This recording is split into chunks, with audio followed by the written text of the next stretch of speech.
Right. The opponents brought up the problem about the religious and ethic problems that they have with genetically engineered food, that they believe they're consuming insects, not human, meat DNA within the crops and plants that they're actually eating. Well, there are already several, I guess you would say, actions to prevent consumer dissatisfaction. I'd like to bring up the notion of voluntary labeling again. In contrast of mandatory labeling, voluntary labeling of GMO-free goods, or the presence of specific GMO attributes, it goes both ways, would limit producer costs. So not all companies would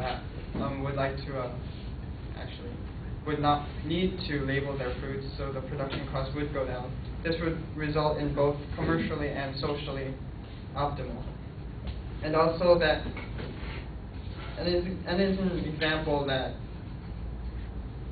certain companies currently do explicitly state that their product is not genetically modified. I'm sure you've seen the organic milk and products that have the word organic in it. It explicitly states within the title that it does not have any genetic alterations in it.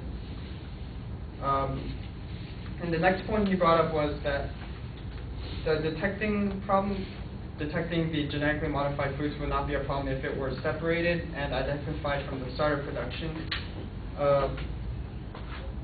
Aside from the huge amount of production costs that it would bring up from the producers, a large majority of the fruits that are being produced using genetically modified techniques are being used through chains of production. Like corn will be turned into something else, and it will be turned into something else. So technically, the many spin-offs of that product would also be considered genetically modified. So tracing those products would indeed take a long time and a lot of effort to do. And also the warning labels, it's not so much the color and it's more the image of the words genetically modified, because people are not used to seeing the words genetically modified, because it is, it's like a foreign substance that they're eating, which in truth is not. So according to the CRS report for Congress, consumers may interpret these to be warning labels, implying that the foods produced through biotechnology are less safe or nutritious than conventional foods. It has a negative connotation to it, and garbage man versus waste disposal expert. There's clearly a difference in the weight between those two labels. And to date, genetically modified foods are similar to non-genetically modified foods and are easily regulated under the current policy structure.